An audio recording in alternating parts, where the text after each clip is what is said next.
திருவள்ளுவரின் வழியில் வாழ்ந்து வாழ்வின் உன்னத நிலையினை அடைய திருக்குறளோடு நாம் என்னும் இந்த நிகழ்விலே இணைந்திருக்கின்ற உங்கள் அனைவருக்கும் முதற்கண் வணக்கம். குறள் எண் 312, அதிகாரம் இன்னா செய்யாமை. ஒரு நாள் புத்தர் தனது சீடர்களுடன் பயணம் செய்து கொண்டிருந்தார். வழியில் ஒருவர் அவரை தகாத வார்த்தைகளால் கண்டபடி திட்டினார்.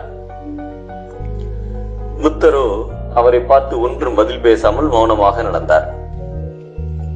தொடர்ந்து அவர் புத்தரை திட்டவே, நீங்களே அதை வைத்துக் கொள்ளுங்கள் என்று சொல்லி மீண்டும் புத்தர் நடக்க தொடங்கினார். இதை பார்த்த அவரது ஒரு சீடர், தங்களை தகாத வார்த்தைகளால் ஒருவர் திட்டுகிறார், அவரை பதிலுக்கு திட்டாமல் நீங்களே அதை வைத்துக் கொள்ளுங்கள் என்று சொல்கிறீர்களே, என்ன காரணம் என்று கேட்டார்.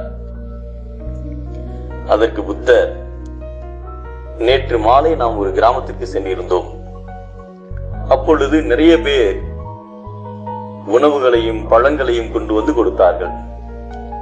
நாம் தேவையானவற்றை எடுத்துக்கொண்டு இது போதும், மற்றவரை நீங்களே எடுத்துக் கொள்ளுங்கள் என்றோம்.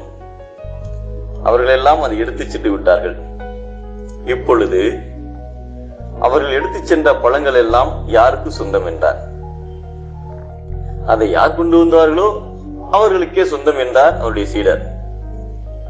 அதே போல்தான் பிறர் கருத்த மனதோடு தீங்கு செய்கின்ற போதும் பிறருக்கு நாம் தீங்கு செய்யாமல் இருப்பதுதான் தூய மனதோடு இருக்கும் புனிதத்தின் அடையாளம் என்பதை கருத்து இன்னா செய்தவ கண்ணும் மறுத்து இன்னா செய்யாமை மாசற்றார் கோல் என்கிறார் நம் தெய்வ புலவர் திருவள்ளுவர். உள்ளம் கருத்தால் வாழ்வு வெறுக்கும், உள்ளம் வெளுத்தால் வாழ்வு சிறக்கும்.